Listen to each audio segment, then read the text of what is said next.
Wiriweho uteze amatwi BBC gahuza imiryango aho uri hose ku isi, ikaze kuri radio, kuri Facebook live mu buryo bw'amashusho ndetse no ku mirongo migufi ya shortwave. Turi ingingo zigenza amakuru turambara mu kanya kuri uyu mugoroba wo ku Wagatatu tariki ya 18 z'ukwezi kwa 11 2020. Polisi muri Kenya iravuga ko yavumbuye urusobe rw'amabandi y'ibabana mu murwa mukuru Nairobi nyuma y'inkuru y'iperereza ya BBC yerekanye ibi byaha bikorerwa ku muhana mu mihanda ndetse no mu bitaro bya leta mu murwa mukuru. Abakekwa batatu bagiye mu rukiko uyu munsi. Naho Repubulika ya Demokarasi ya Kongo iravuga ko itakirangwamo virusi ya Ebola nyuma y'iminsi igera kuri 40 nta bwandu na bumwe bugaragara. Uyu munsi mu kiganiro cy'abagore turavugana n'umwari ukiri muto w'umuvugabutumwa mu murimo ukibonwa wahariwe igitsina gabo, ariko we akaba ashaka ko bihinduka. Murabyumva mu kanya mu kiganiro cy'abagore. Ibi biganiro byunguwe na Jacques Nitegeka. Ibyo byose n'ibindi ni mu kanya nyuma y'uko Robert Patrick Misigaro abanza akabagezaho andi makuru y'ingenzi avugwa ku isi, arabagezaho ari muri studio iri ruhande rwanjye mu rwego rwo kwirinda kujya muri studio turi benshi kubera icyorezo cya coronavirus. Robert, ivya nyuma vyavuye mu igerageza ry'urukingo rwa coronavirus rwakorewe hamwe n'ibigo bihingura imiti Pfizer na BioNTech byerekana ko urwo rukingo rukingira gushika ku rwego rwa 95%. Abajeje kugenzura imiti hirya no hino ku isi ubu barashobora gutanguraza intambwe zo kwemeza ko gutangura gukoreshwa mu gukingira indwara ya COVID-19. Mwigerageza urwo rukingo gwerekanye ko rukora neza mu nganwe hamwe no mu moko atandukanye y'abantu kandi ntihagire impinduka nimwe iteye impungenge. Urwego rugenzura ibifungurwa n'imiti rwo muri Amerika bivuga ko ruzohura mu ntango z'ukwezi kuza ngo ruganire kuri urwo rukingo hamwe n'urundi rugira kabiri ruri kuratunganywa n'ikigo Moderna. Ibihumbi vy'abigaragambya muri Thailand basaba ko hagira ibihinduka mu burongozi bahuriye imbere y'ibiro bikuru by'igipolisi mu mujyi wa Bangkok ngo berekane ishavu batewe n'ikoreshwa ry'ivyuka bikoroza amarira hamwe no kumijagirwa amazi gukaze vyabaye jo kwa kabiri. Hari abantu bateye amarangi ku mpome z'ibikigo cy'igipolisi. Imyigaragambyo yo gusaba yuko hagabanywa ububasha bw'umwami hamwe no bw'umugambwe uri ku butegetsi ushigikiwe n'igisirikare imaze amezi yongera umurindi. Inama nshingamateka iramaze kwiyamiriza ingingo yashikirijwe yo kugabanya ibikorwa by'umwami, ariko iriko irihweza ibindi vyohindurwa mu ibwirizwa shingiro. Igihugu cha Repubulika ya Demokarasi ya Kongo kivuga ko ubu kitakirangwamwo ikiza cha Ebola nyuma y'iminsi 40 atamugwayi mushasha abonetse. Ikiza cha heruka mu karere k'uburaruko bushira ubuseruko cagira gatatu mu myaka 2 muri ico gihugu, ariko inkingo hamwe n'ubuvuzi vyashitswe ko mu biza vyabanjirije ubu bitanga icizere ku bagwayi, nkuko umunyamakuru wa BBC ajejwe akarere ka Afrika Catherine Byaruhanga bivuga mu nkuru mushikirizwa na Ali Yusuf Mugenzi. Repubulika ya Demokarasi ya Kongo yahanganye n'indwara ya Ebola guhera mu mwaka wa 2018. Guhera mu kwezi kwa gatandatu abarwayi benshi bari imbandaka umurwa mukuru w'intara ya Equateur. Abantu 130 banduye virusi ya Ebola, 55 muri bo bitavye Imana. Ebola yadutse muri Mbandaka mu gihe mu burasirazuba bw'icyo gihugu yari irimo kurangira. Abantu barenga 2,000 bishwe na Ebola mu ntara za Kivu ya ruguru na Ituri mu gihe cy'imyaka 2.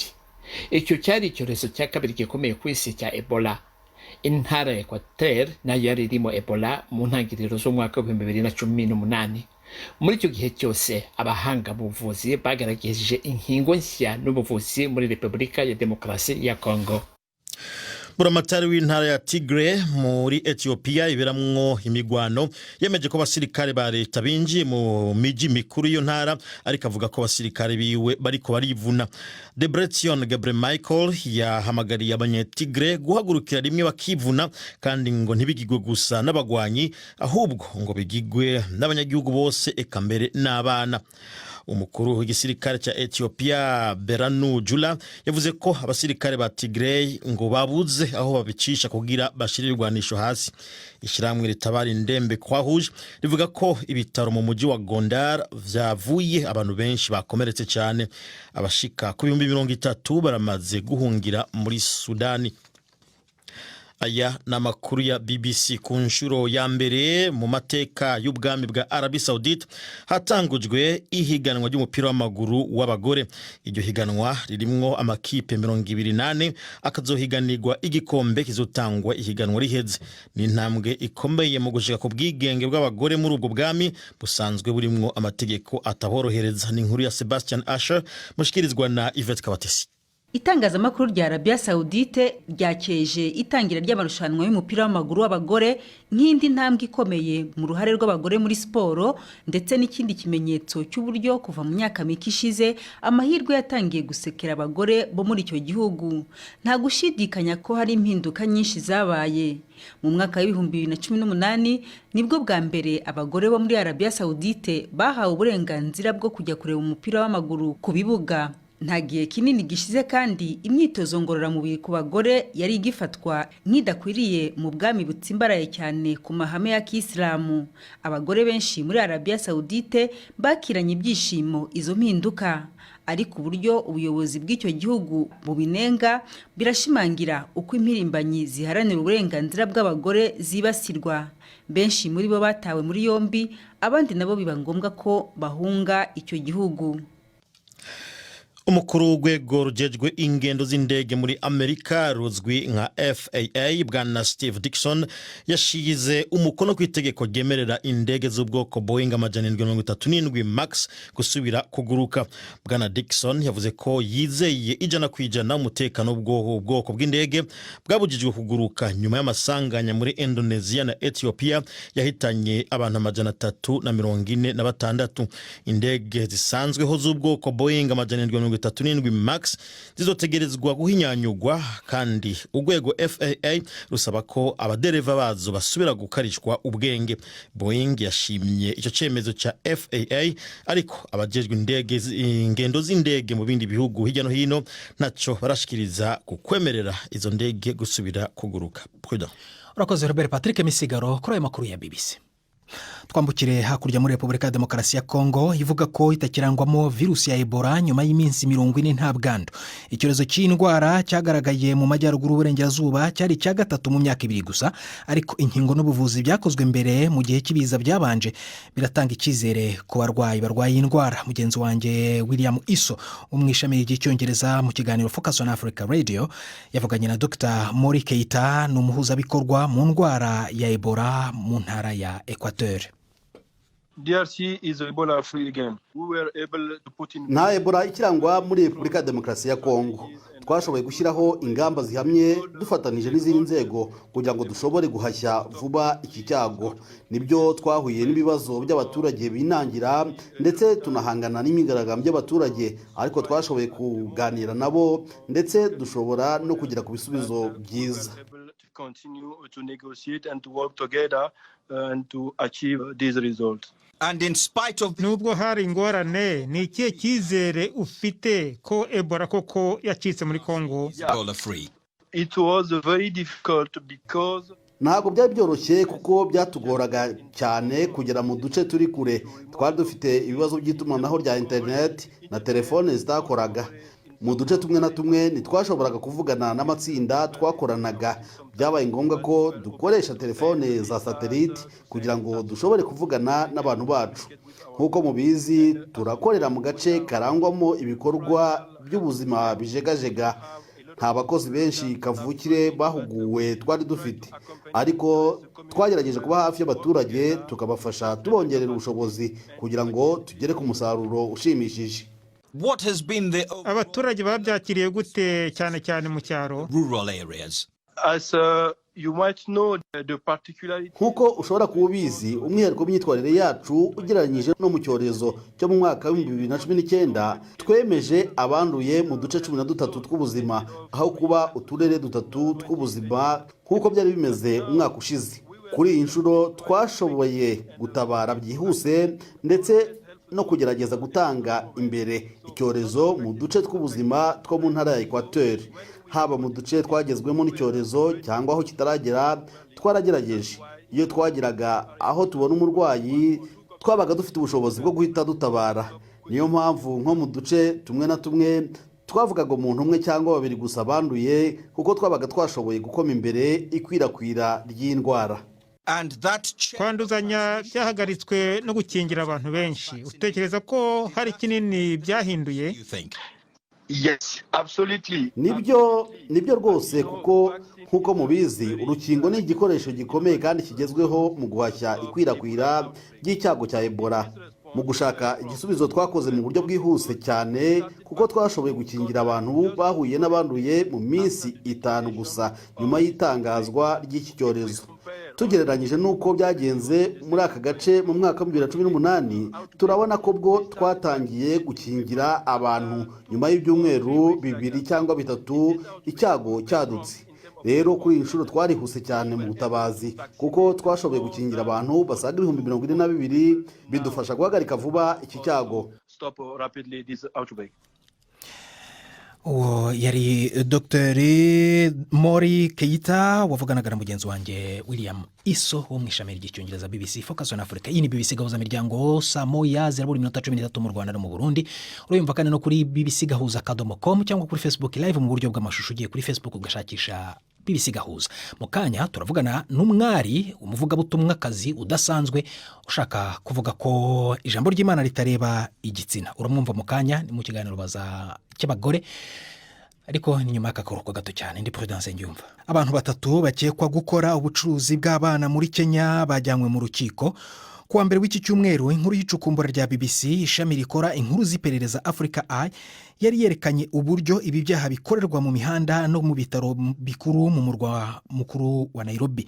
Polisi iravuga ko noneho iperereza ryahishuye ko abayobozi mu rwego rukomeye rw'ubuganga bari bafite uruhare rukomeye muri ubu bucuruzi bw'abana. Inkuru ya Ferdinand Omondi uri Nairobi, murumva mu ijwi rya Yvette Kabatese.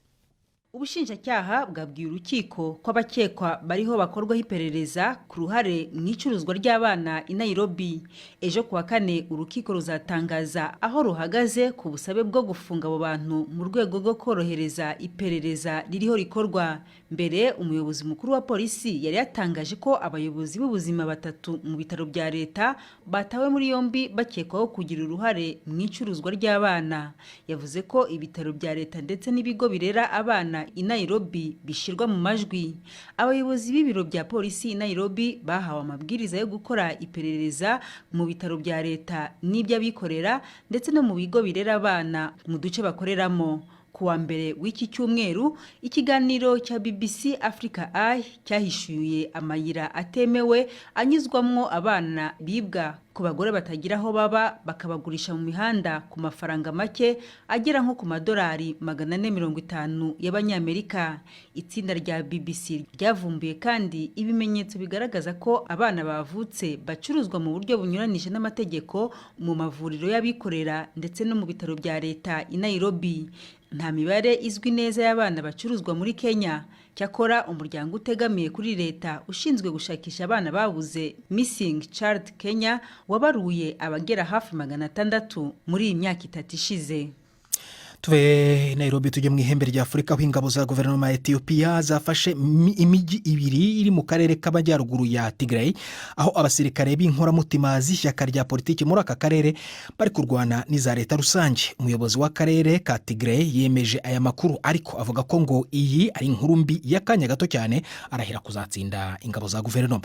Inkuru yo ku rubuga rwa BBC murayumva mu ijwi rya Jacques Nitegeka.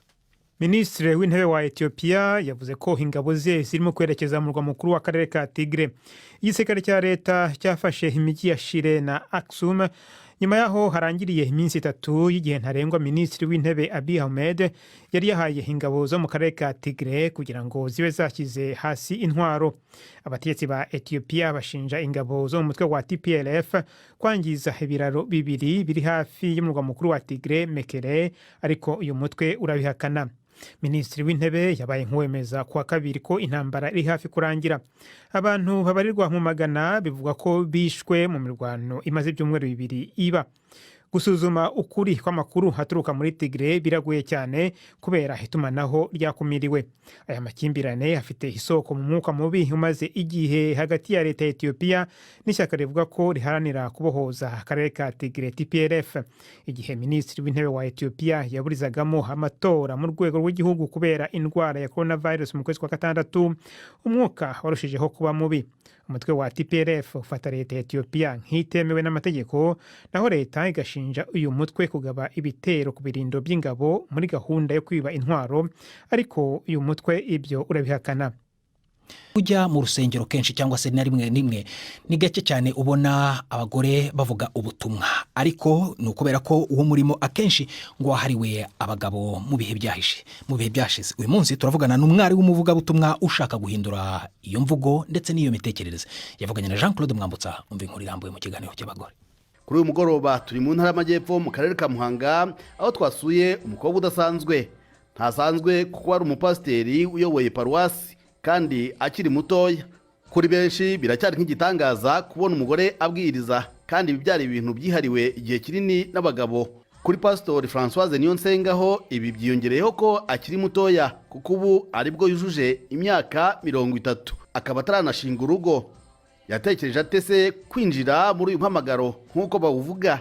Nakuze nkunda ibintu bya gikristo cyane, nabaye n'umuhereza kwa padiri, ariko nyuma nize mu kigo cy'abapresbyterienne mpindura itorero, gutyo nza kugira amahirwe haza kubaho uburyo bwo kohereza abantu kwiga teoloji. Umushumba wanjye wanyoboraga arambwira ati ko mbona ubishoboye ubu hazagiye kwiga kaminuza ya teoloji hanyuma ukaza mu pasiteri. Turagenda tujya kwiga, ariko tukabona atari ibintu nyine bimeze nk'atari ibintu byacu cyane, kubonaga ko umubare munini ari w'abahungu, ukumva ibintu bisa nkaho biteye isoni. Noneho ariko ikintu cyaje kuntera imbaraga cyane ni umupasiteri umwe nawe w'umudamu, yarakunda kutuba hafi cyane, akatubwira ati mukomere, ibi bintu ni byiza, ushobora kuba abashumba bakomeye muri kino gihugu, mushobora kuyobora itorero, birashoboka nanjye ndariyoboye. Wari ukiri ingaragu, waje gutinyuka ute kwinjira muri uyu murimo? Ubusanzwe wasaga n'uwihariwe n'ab'igitsina gabo, kandi nabo bafite ikigero cy'imyaka kigiye hejuru. Byansabye kwicisha bugufi, ndabegera cyane, mbagira inshuti, abakristo kabereka urukundo. Icyo kintu rero gituma abakristo nabo bakwiyumvamo cyane. Wabyitwaragamo gute nko mu muryango wabayemo amakimbirane, kubagira inama zishingiye ku mubano w'abashatse kandi wowe utararushinga? Ikintu cya mbere kinshimisha cyangwa se nashimira n'abakristo bose twagiye tubana, ntabwo bigeze banyishisha, ahubwo umukristo uwo ari we wese, niyo yaba ari n'umukecuru, yarazaga akangeraho akambwira ati mfite iki kibazo, atanitaye ko ndi muto ibyo bintu ntaranabigeraho. Icya mbere namubwiraga n'iki ijambo ry'Imana rivuga.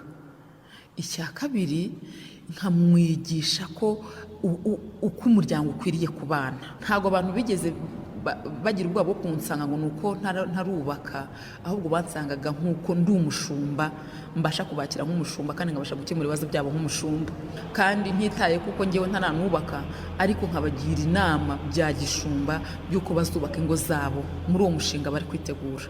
Ese nta gihe byageze ngo utinye kuba wakwitwa amazina nk'igishegabo nk'uko byagiye biba hamwe na hamwe ku bandi bagore batinyutse kuvugira mu ruhame? Icyo kibazo kiracyariho cyo kuba hari amatorero amwe namwe kugeza na n'ubu ngubu ataraho uburenganzira abagore ngo bavuge ijambo ry'Imana. Inshuro nyinshi bagendera ku mirongo imwe ya Bibiliya bajya basobanura nabi. Ijambo ry'Imana riravuga ngo abantu bose bemeye Yesu nk'umwami n'umukiza, yabahaye ubushobozi bwo kuba abana b'Imana. Muri iki gihe umwana w'umuhungu n'umukobwa bafite uburenganzira bungana. Dufite uburenganzira bungana mu nzu y'Imana, dufite uburenganzira bungana mu mirimo yo mu itorero. Niba umudamu ashobora kuyobora umurenge, agashobora kuba yayobora akarere, yayobora n'itorero kandi bigakunda, kandi mubona ko niyo babahaye uburenganzira bikora neza. Muri iyi minsi turabona abapasiteri benshi, ababwiriza bakoresha imbuga nkoranyambaga, bakoresha za YouTube, ab'abagore, kandi ubona bakurikirwa cyane. Ni iki mubona gituma abapasiteri kazi, niba ariko nabivuga, batangiye kuba benshi muri iki gihe? Impamvu ntekereza ko biterwa ahanini n'intumbero iriho cyangwa se n'igikorwa cya leta kiriho cyo kugira ngo n'abadamu bajye hagaragara biteze imbere bavuga iki bari ku mutima ubushobozi bwabo bugaragare bujye hanze. urabona ko no mu nzego za leta abadamu barimo bakoramo ari benshi. rero kubera icyo kintu cyo kwitinyuka cyagiye kigaragara, niyo mpamvu n'abadamu ubona bazamutse ari benshi bati kuvuga ijambo ry'Imana. Si uko mbere batari barizi, si uko mbere batabashaga kubikora, ariko no kuba inshuro nyinshi baritinyaga no kuba barasuzugurwaga, nayo ni iyindi mpamvu yatumaga kenshi batazamuka ngo bavuge. Kuba hari ibyo wenda birimo bitagenda neza, ni nk'uko n'abagabo nabo bababona hari ibyo badakora neza. Rero abadamu barazamutse, bari kubikora benshi, bari kubikora neza kandi babikunze, kubera ko nyine abadamu bamaze kwitinyuka, ariko kandi n'umwuka w'Imana nyine wo kubatinyura nabyo byose biba birimo.